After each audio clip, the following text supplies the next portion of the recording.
Hi everyone, welcome to VRC with Gaurav. In this video, we are going to solve CAT 2021 second slot, but the third RC passage. RC 1 and 2 already done, uploaded. CAT 22, all the three slots, all the questions have been done and uploaded in suitable playlists. So if you have not solved the previous year questions, I strongly recommend that please go to those previous year playlist questions and solve them so that you can get a good understanding of where you stand with respect to your confidence, with respect to your chances of performance in the main exam. Okay. But till then, without any delay, let's go take a look what this passage is all about. So before we start, as always, I would recommend that you pause this video here, read the entire passage. I've also dropped the timestamps of the questions in the description box as well as the comment section. Please click on the timestamps to go to the respective question, jot down your answers, and then come back here to check whether your thought process, whether your answers are correct or not. Okay, chalo then. So without any delay, let's get started. So this passage, amazing passage. Absolutely loved it. But before we start, here is a glossary which I think would be good for you in the course of our discussion. There are some words here and there which you might be a bit unfamiliar with. There are some common words which a lot of you might be aware of. For example, despair means a state of hopelessness, not being happy, pessimistic type of attitude. But there are some words which are quite unusual for a lot of aspirants, words like dichotomy. Okay? So please go through this, jot these meanings down so that our discussion up ahead can be of good meaning to you. Okay?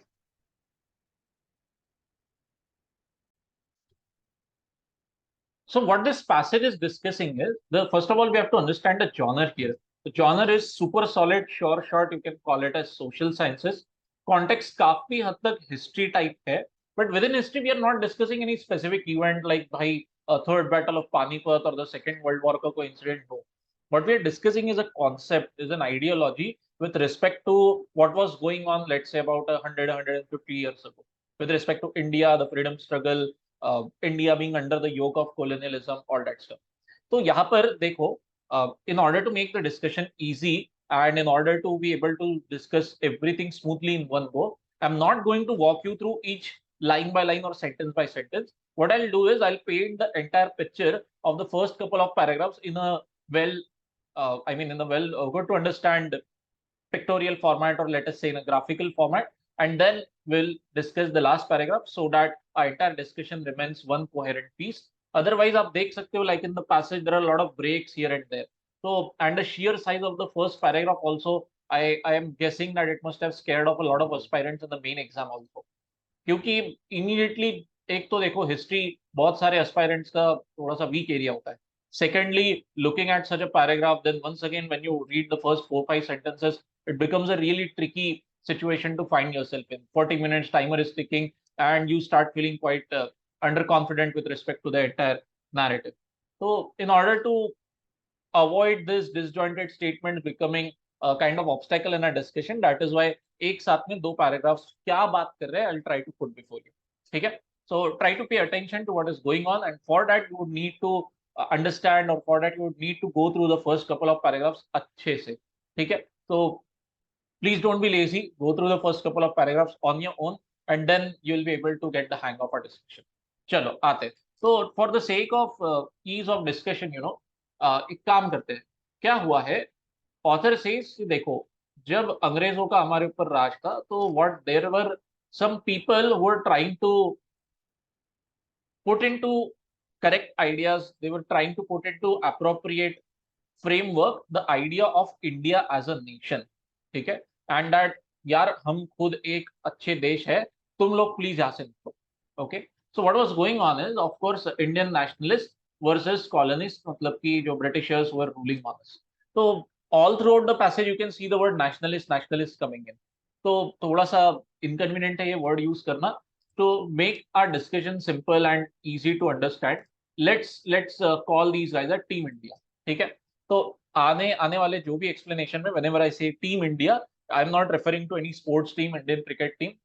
Okay, I'm talking about guys who are, let's say, freedom fighters, or maybe people who are trying to define the idea of India as a nation.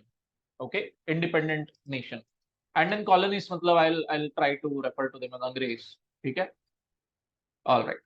And also our discussion is going to be good liberal mix of Hindi and English. ठीक है? So please pardon if any of our audience, if any of the audience watching this is a South Indian person, you might face a little bit of trouble here and there, but I'll try to have the discussion in English as much as possible. Okay. तो चलो अब आते हैं discussion के ऊपर में काम की चीज. Just give me a second. Okay. तो देखो हुआ ये है that you have these guys, team India वाले, इन्होंने कोशिश की है, they are facing a kind of problem कि यार कॉलोनिस्ट, अंग्रेजों को भगाना है यार देश से, लेकिन अंग्रेजों की कुछ बातें अच्छी भी है, तो करे क्या, बोले तो बोले क्या. तो what this guys said is, देखो ध्यान से, कि हमारा कल्चर जो होता है कोई भी कंट्री का, कोई भी सोसाइटी का, the culture is split into two halves. What are these two halves? Author says एक होता है स्पिरिचुअल,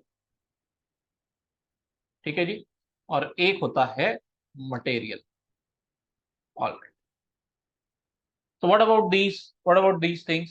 तो ऑथर सेज कि देखो यार, मटेरियल एस्पेक्ट ऑफ कल्चर को लेकर well understood and well accepted is the fact that the west was superior here. तो क्या होते हैं material aspect? Ways of handling the economy, may be modern means of manufacturing, modern means of governance, government, समाज किस तरह चलना चाहिए, ये सारी बातें में वेस्ट सुपीरियर था मटेरियल एस्पेक्ट्स में. And yes, east should learn from them. ये टीम इंडिया वालों को अच्छे से पता था. ठीक है यार, इन लोगों से ना ये बातें सीखनी चाहिए. Okay. But at the same time भगाना भी तो यार अंग्रेजों को देश से, तो पूरा कॉपी पेस्ट मारेंगे क्या इनको? if just because these guys are superior to us in material aspect, should we control C, control V those guys ka, whatever these concepts might be? Author says no. What Team India guys did is कि ऐसे time पे they came up with a very smart solution कि देखो कोई भी culture का, pardon, okay, कोई भी कल्चर का क्या होता है फंडा? स्पिरिचुअल एंड मटेरियल एस्पेक्ट में बटे हुए होते हैं. मटेरियल एस्पेक्ट में दीज गाइज आर कंसीडिंग, नहीं भैया पाश्चात्य लोग, ये वेस्टर्न गाइज, यूरोपियन गाइज, ये हमसे सुपीरियर है when it comes to economy, manufacturing, governing, blah blah blah blah. चलो ठीक है जी, ओके. डिस्कशन यहाँ पर एक हाफ का हो गया. अब before going into discussing what exactly spiritual वगैरह क्या है, थोड़ा सा अब यहाँ पर ऑथर ने ही has introduced a twist in the tale. What exactly is it? Let's take a look. First of all I would need to clear the screen. ठीक है जी. तो ऑथर सेज व्हाट हमारे टीम इंडिया वाले did is they played their game very smartly. What they did is, उन्होंने एक काम किया बहुत होशियारी से. क्या किया कि उनका जो ये कंसेप्ट था ना कल्चर वाला, दिस डिकोटोमी, दिस सेपरेशन, कि भैया देखो कल्चर के दो हिस्से होते हैं, स्पिरिचुअल, मटेरियल. तो let's represent this idea using this Venn diagram. यहाँ पर मैंने जो शेडेड सर्कल बनाया है, let's represent this using this shaded circle. Okay, ठीक. सो व्हाट हमारे टीम इंडिया वाले did is, it is something quite unique, quite smart like this.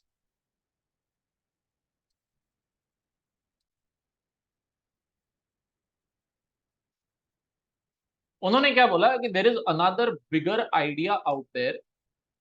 उसके तहत, under that bigger idea, they captured this culture into, split into spiritual, material वाला aspect. मतलब कि उन्होंने क्या बोला कि देखो हमारी ये जो बात है that every culture has two sides to it, one side is spiritual, one side is material, ये डिस्टिंक्शन बताकर वो खुश नहीं हुए.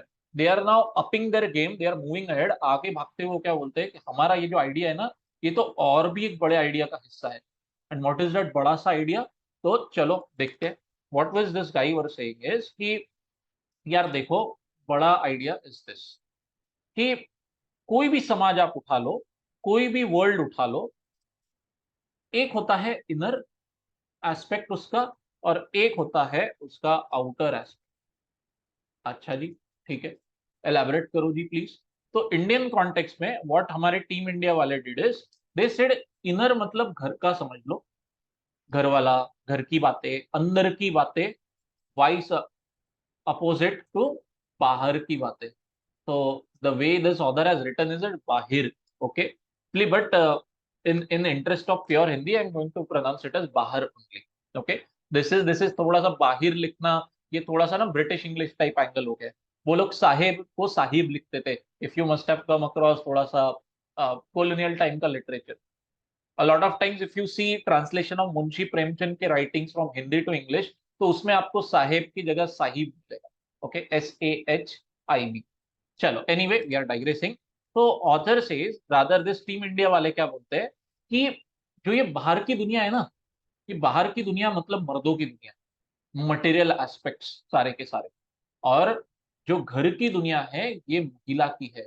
It is respected, it is represented by the female aspect of a life, while the outer world out there, बाहर की दुनिया, ये मेल एस्पेक्ट से डोमिनेटेड है. तो वाइसे वर्सा, मेल मतलब मटेरियल, कि बाहर की दुनिया में सिर्फ मटेरियल बातें ही चलेगी.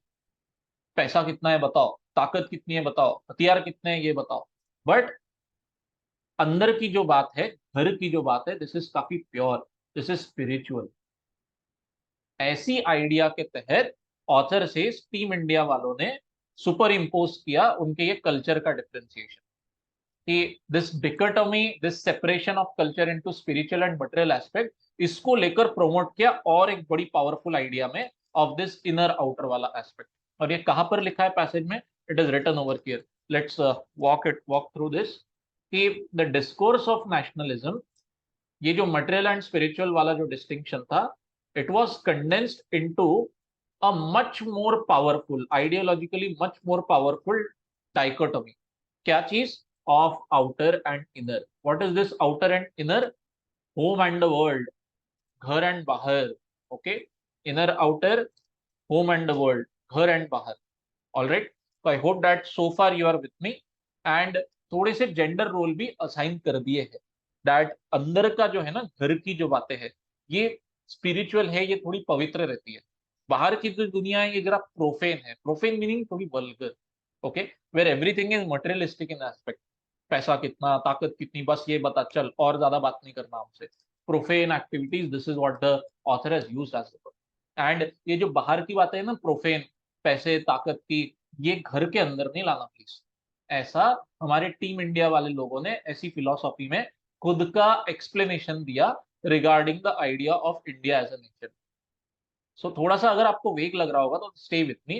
What this guys were trying to say is कि देखो, हम एक बात तो मानते हैं that western world is superior in material aspect, but when it comes to eastern countries, India, China, eastern culture जो है, तो east is 100% superior here. Okay, and western लोगों ने ईस्ट के इस बात को, स्पिरिचुअल एस्पेक्ट को टच नहीं कर पाए. उस मामले में हम अभी भी बहुत पवित्र है, अभी भी हम अनटच्ड है. तो where is this given? It is given over here in the second paragraph, कि मटेरियल वर्ल्ड जो था ना, वहां पे यूरोप ने डोमिनेट कर दिया पूरी दुनिया को, कि हाँ तुम्हारे पास में सुपीरियर मशीन्स है, तुम्हारे पास में सुपीरियर क्या कहेंगे ना, मीन्स ऑफ प्रोडक्शन है, वगैरह वगैरह. But when it comes to superior culture, तो हमारे पास में है when it comes to spirituality. We are distinct there, we are untouched there. Okay, and हमारे टीम इंडिया वाले क्या बोल रहे हैं कि तुम यूरोप वालों, तुमने हमको उस एस्पेक्ट में टच नहीं कर पाए. हमारी जो अंदर की बात है ना, अंदर से एंटिटी, अंदर से हमारी identity, you have not been able to damage that. We are very original and we are very superior to you in that aspect. Okay, and ये वाली जो लाइन है सेकेंड पैराग्राफ की, मुझे बहुत पसंद आई. It reminded me of a very special incident. देखते हैं क्या लिखा है. कि in the entire phase of national struggle, जो भी कोशिश कर रहे थे टीम इंडिया वाले अंग्रेजों को धक्का मार के निकालने की देश से, तो this was the explanation they were giving all the time, कि नहीं, हमारे देश की जो इनर आइडेंटिटी है, हमारा जो स्पिरिचुअल एस्पेक्ट है, ये अनटच्ड रहना चाहिए, ये प्योर रहना चाहिए. It was very, very important to preserve and strengthen this inner essence of our existence. So regarding this, I am actually reminded of a very famous speech by Atal Bihari Vajpayee. आप लोगों ने शायद देखा भी होगा, कुछ लोगों ने इसका एक बहुत पॉपुलर मीम टेम्पलेट भी बना दिया है, कि देश का ध्रुवीकरण नहीं होना चाहिए. सरकारें आएगी जाएगी, पार्टियां बनेगी बिगड़ेगी, लेकिन ये देश रहना चाहिए. तो दिस देश रहना चाहिए वाला scene came to my mind when this last sentence, when I read this last sentence, कि कुछ भी हो जाए, internally we should be able to preserve ourselves. ठीक है. तो this was the discussion in the first couple of paragraphs, that team India वाले were trying to build a narrative where they are trying to explain ki how India as a nation stands distinct, stands separate from the Western countries, from the Western world, and this is how we should make our identity, this is how we should move ahead, कि हम spiritually superior है यार तुम लोगों से, and उसके दम पे we are going to build a nation.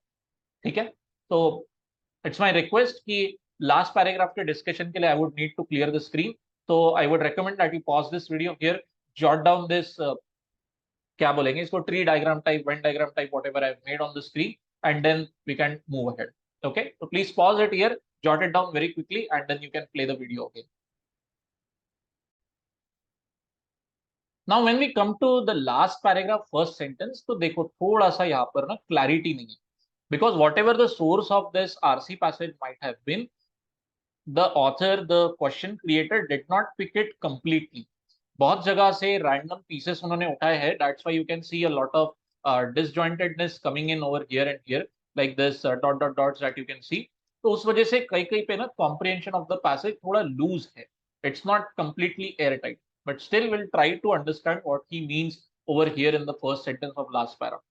क्या बोल रहे हैं कि एक बार आपने ये जो डिस्टिंक्शन है ना अंदर बाहर वाला डाइकोटोमी जो हमने अभी देखा इस ट्री डायग्राम से, आप ये एक बार अच्छे से समझ जाओ तो उसपे से आपको एक अंडरस्टैंडिंग आएगी कि टीम इंडिया वाले सोसाइटी में जो रोल्स होते हैं जेंडर वाइज, कि आदमियों ने क्या करना चाहिए और विमेन ने क्या काम करना चाहिए, तो this is how you can get a fair understanding, you can get an ideological framework, मतलब कि यू कैन गेट अ विचारधारा, एक सेट ऑफ अंडरस्टैंडिंग आपको मिल सकता है कि अच्छा ठीक है, टीम इंडिया वालों ने किस तरीके से आंसर करने की कोशिश की role of women in society.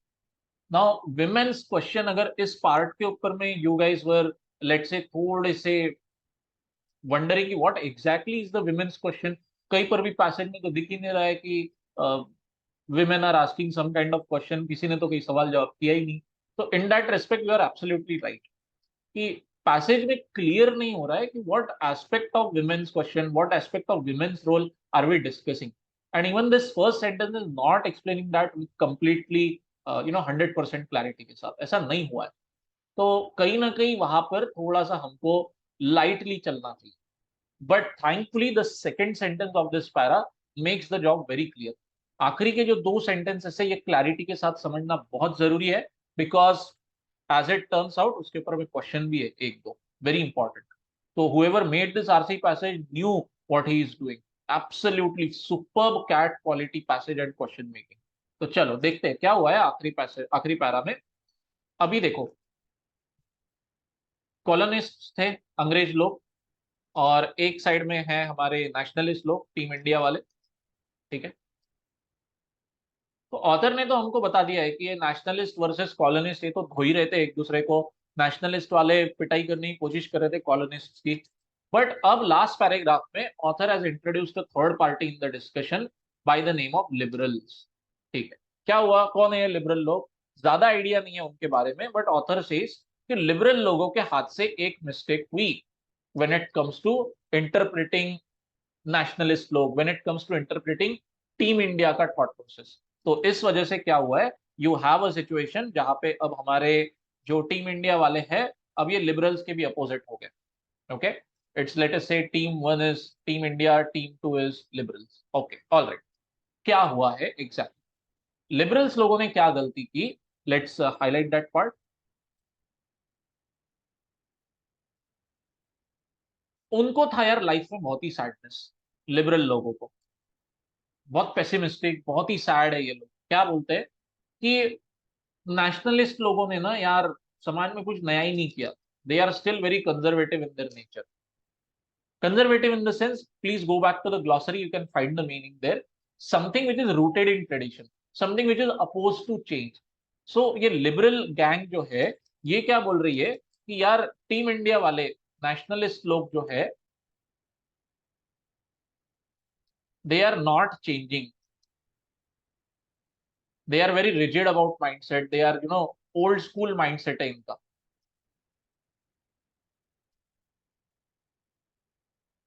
कि नई विचारधारा तो पकड़ ही नहीं रहे यार नेशनलिस्ट लोग, कितनी गलत बात है ये, पुरानी जो हमारी रूढ़ी परंपरा है, पुराने जो आइडियाज है रिगार्डिंग आदमी और महिलाएं की, मैन एंड वुमेन की, ये उन्हीं आइडियाज को चिपक के बैठे। ये किसकी थॉट प्रोसेस है? ये पूरी की पूरी लिबरल्स की है। Okay, and what does the author have to say about it? Author is very very clear. What does he have to say about it? ये गलत हो गए, they are wrong.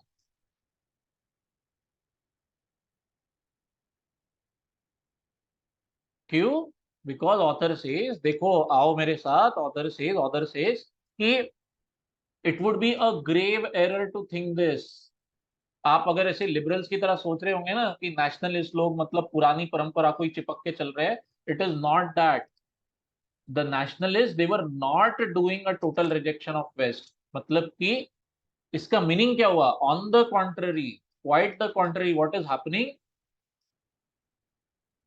Tell me what does it mean? It means कि nationalist लोगों ने completely reject नहीं किया west को। So let's plot it did not completely reject west. इसका मीनिंग क्या निकलता है? They accepted some of the western concept. तो इसका मीनिंग निकलता है accepted some aspect, some ideas of waste.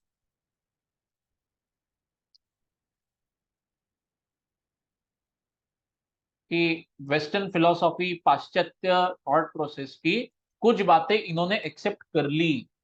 And thankfully when doing this, इन्होंने बहुत मजे से एक नया नैरेटिव क्रिएट कर दिया। Author says an ideological principle of selection, कि भाई देखो, हम मन में आए, हमारे को जो अच्छी लगेगी बातें, हमें जो पसंद आएगी, हम वो चीजें उठाएंगे आपके फिलोसॉफी से, और साथ ही साथ हमारी खुद की ओरिजिनल स्पिरिचुअलिटी भी मेंटेन रखेंगे। तो this is a lot of information to be given in the closing two sentences of the passage. Very, very important, and you need to understand this very well. So let me round off the discussion of the passage into two halves. First half मैं quickly आपको बताता हूँ। जो team India वाले लोग हैं, people who are trying to define India as a nation, they say हर culture के दो aspect, spiritual, material. And regarding material aspect, west is superior, but when it comes to spirituality, east is superior। और western लोगों ने east को touch नहीं कर पाए when it comes to spirituality। we are pure there and we are definitely superior। ठीक है। secondly, third paragraph में a third party has been introduced by the name of liberals। इन्होंने मिस इंटरप्रेट किया team India के thought process को। Liberal सोच रहे हैं कि यार टीम इंडिया वाले ना पुराने ही लोग हैं, पुरानी परंपरा को चिपक के चल रहे हैं। These guys are not moving beyond traditions, and other says they are wrong when they think this. क्यों? क्योंकि nationalist guys are very smart. They have done some appropriate cherry picking, थोड़ा सा smart selection.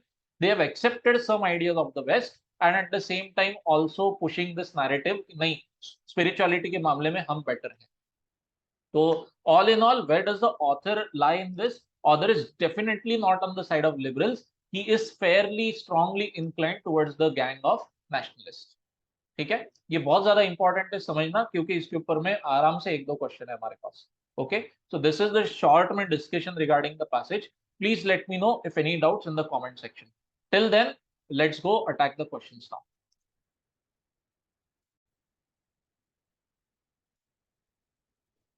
Before we move ahead, please do not forget to like and subscribe to the channel. Works as a solid encouragement to any content creator out there. So humble request, please hit that like button. Also, please subscribe to the channel and press the bell icon without forgetting.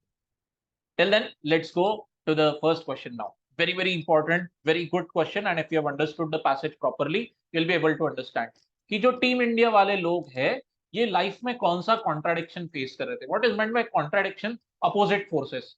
कि एक बंदा समझ लो यहाँ पे खड़ा है, तो one guy is pulling him here and other guy is pulling him here, तो अपोजिट डायरेक्शन में this forces are acting.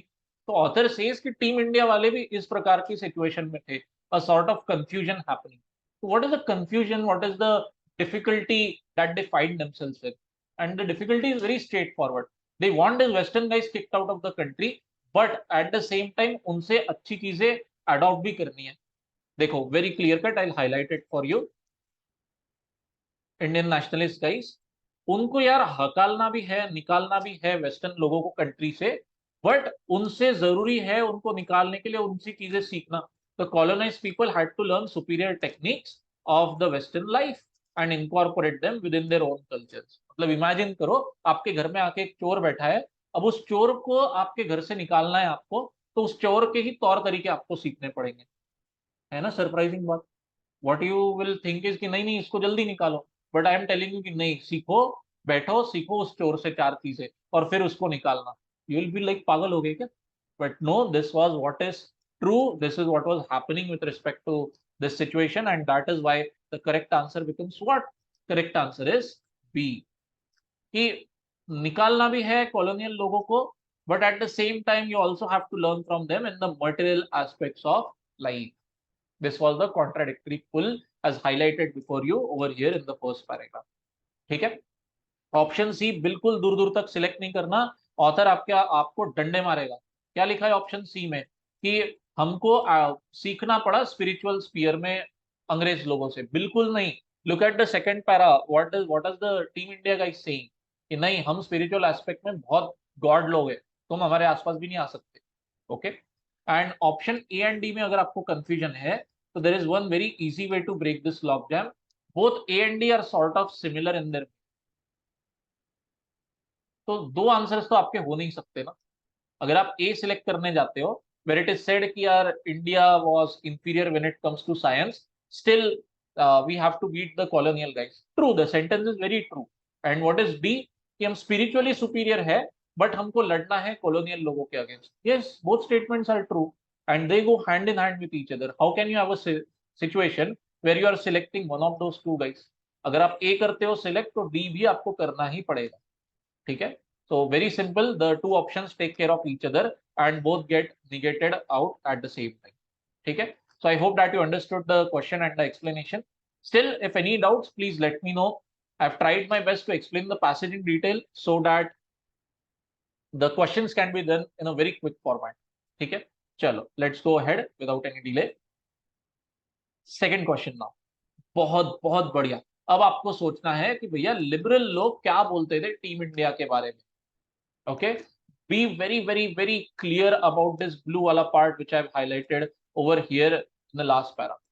Liberal लोग लाइफ में सैड है, लिबरल लोग लाइफ में पेसिमिस्टिक है, and what they do is they look down on nationalists. वो थोड़ा सा नीचे वाली नजर से देख रहे हैं टीम इंडिया वालों को कि यार क्या ये बुड्ढे लोग पुरानी बातों को चिपक के बैठे हैं, न्यू चेंजेस करने को तैयार ही नहीं है। ओके, एंड ऑथर सेज, वो तो बाद में आता है वो डिस्कशन कि ऑथर इज सेइंग लिबरल लोग तुम गलत। तो हम वो गलत वाले एस्पेक्ट पे जाने से पहले we will stick to only this part. Liberal people looking at nationalist in a condescending manner, in a negative manner, and where do we have negative वाला option? It is here present only and only in C, कि team India वाले लोग ये पुराने ही gender roles को चिपक के चल रहे थे when it comes to Indian women. And author says चुप रहो, तुम गलत हो, ऐसा नहीं हुआ। रादर टीम इंडिया वाले लोग, नेशनलिस्ट लोग, इन्होंने बहुत स्मार्ट सिलेक्शन किया है। कुछ कुछ बातें they are picking from western philosophies, कुछ कुछ बातें they are drawing from our tradition, they are changing with respect to time.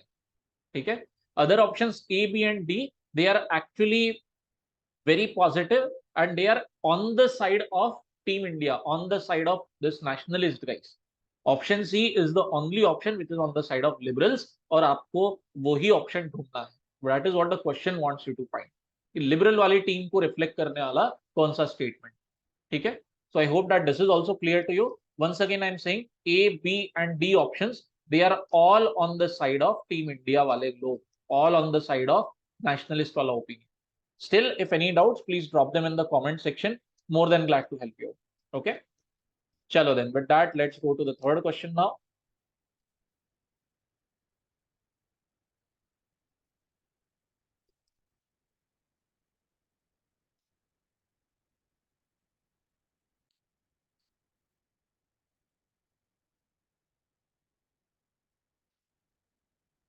वो good solid critical reasoning question. Author के स्टैंड को वीकन करना है आपको. Where is the author standing? Author is standing on the side of nationalist team India guys. ये बात clear cut समझ के चलो. ओके, और अब आपको वीकन करना है ऑथर को, मतलब कहीं ना कहीं नेशनलिस्ट लोगों को, टीम इंडिया वाले लोगों के ओपिनियन को डैमेज पहुंचाना है, and that damage can be found very appropriately in option A itself. क्या बोला है यहाँ पर कि कॉलोनियल पीरियड में इंडियन कल्चर के सारे एस्पेक्ट्स, ऑल एस्पेक्ट्स में कहीं ना कहीं ब्रिटिश वेस्टर्न कल्चर घुस गया। तो how does it weaken author का stand? Let's take a look at the second paragraph. Clear cut यहाँ पर बोला है कि स्पिरिचुअलिटी वाले एस्पेक्ट में western countries, western culture touch भी नहीं कर पाए हम, ठीक है। बट ऑप्शन ए क्या बोलता है? नहीं नहीं, सभी एस्पेक्ट में, वो मटेरियल हो, स्पिरिचुअल हो, कोई मिडिल ग्राउंड हो, कुछ भी रहो, हमने वहां पर आपको इन्फ्लुएंस कर दिया, ऐसा ऑप्शन ए बोलता है। This is going bang opposite to what the author has stated, what the nationalist guys have stated, ठीक है। चलो, option A very clear cut, B C D आपको नहीं है, ये वीकन नहीं करते ऑथर का stand. They are actually on the side of this team India, they are on the side of author के claims. Okay, for example, let's take a look at option C. What does it say? कि industrial revolution played a crucial role in shaping economic prowess of Britain. Yes, author has considered over here in the first paragraph itself that Western countries were really very powerful when it comes to the material sphere. Material sphere मतलब आपका economy, government वगैरह वगैरह. So yes, these guys were very powerful. So option C is neither weakening nor strengthening author's opinion. It is aligned with author's thought process. है भाई, हाँ कर देगा, support कर देगा very mildly.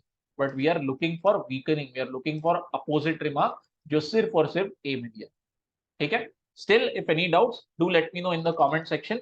I hope that this was clear to you. Passage की understanding अगर आपकी अच्छी है, तो totally you can take care of this questions like this very easily. Now coming to the last question, really tough, and actually you need to understand the passage totally very thorough manner में. क्या बोला है? Which of the following, sorry, all of the following are true about the spiritual material वाला dichotomy. वो घर बाहर, अंदर बाहर वाला जो एस्पेक्ट था, वो वाला जो सेपरेशन जो टीम इंडिया वाले एक्सप्लेन करते हैं, जो वो फिलोसॉफी में बिलीव करते हैं, तो all of the following are true about it except, मतलब कि you are going to find 3 sentences which are true about this dichotomy, about this separation of घर बाहर, अपना पराया, इनर आउटर, मटेरियल स्पिरिचुअल वगैरह वगैरह, वैसा टाइप का discussion. One option is not going to be true and that is going to be a answer. तो चलो एक काम करते हैं, instead of hunting for the answer, let's try to find 3 options which are true, which are mentioned in the passage about this dichotomy. चलो देखते हैं one by one. Option A, it constituted the premise of the घर बाहर dichotomy, मतलब कि जो core philosophy थी ना ये अंदर बाहर घर बाहर वाली, that was a part and parcel of this spiritual and material वाला philosophy. Yes definitely, recall that when diagram जो आपने आपकी नोट्स में बनाया होगा, ठीक है. That small shaded circle is a part of that larger circle completely. And when where is that given, तो I will move my laser pointer over here. ये जो मटेरियल स्पिरिचुअल वाला एस्पेक्ट है, मटेरियल स्पिरिचुअल वाला जो aspect है, it was condensed into this घर बाहर वाला aspect, inner outer वाला aspect. Yes, definitely this is true when it comes to what is asked in the question and hence not the answer. Okay, अब थोड़ा सा jump करते हैं same line का option D. This is also very true and how can we infer it? Please look at this. यहाँ पे क्या लिखा है? Ideologically far more powerful dichotomy inner outer. तो इसका मतलब कमजोर कौन हुआ? कमजोर है कंपैरेटिवली मटेरियल स्पिरिचुअल वाला थॉट प्रोसेस. ज्यादा पावरफुल, ज्यादा बड़ा सेट कौन सा है? What is the bigger more powerful idea? Inner outer वाला. Yes, who is more powerful? Inner outer. कौन आइडियोलॉजिकली पावरफुल कम है? कम पावरफुल दिस थिंग. तो yes, option D really mind bender of sorts. But yes, अगर आपका सही हुआ क्वेश्चन, बहुत बहुत अच्छी बात है, आपका रीडिंग बहुत सॉलिड हुआ passage. Nonetheless, let's go to option C now. Help in safeguarding the identity of Indian nationalism. Bang on point. First and second para reflected throughout these 2 paragraphs. Option C. कि spiritual material वाला thought process, अंदर बाहर वाला जो thought process था, it became the bulwark, it became the foundation of Team India, of Indian nationalism. Everywhere you can find this in the opening sentence of the second para also. So option C is also very true. Answer naturally क्या बचता है, बचेगा B, represented a continuation of age-old opposition in Indian culture. ये liberals का thought process है. And author says liberal जो ये लोग तुम सोच रहे हो ये बहुत गलत है. ठीक है? So this is not true when it comes to Indian nationalism thought process, and hence it becomes the answer. Okay? Tricky question, tricky passage, definitely not easy, but bang on, you know, जो cat level के passages जो होते हैं ना tough वाले, but very reasonable, very doable ये होते हैं. So in this passage, if let us say you were able to notch 3 on 4 or even 4 on 4 in a reasonable time frame of 10-12 minutes, congratulations, your VRC is really on the mark. You are proceeding in a very good manner. Please keep this up. ठीक है? चलो. Thanks a lot for watching. If you like the content, please like, share and subscribe. Please share it with your other friends also. If any queries regarding any exams or any of our courses, please drop me a mail on this ID that I've highlighted for you. Till then, thanks a lot for watching. Tata, bye, and I'll see you in the next one.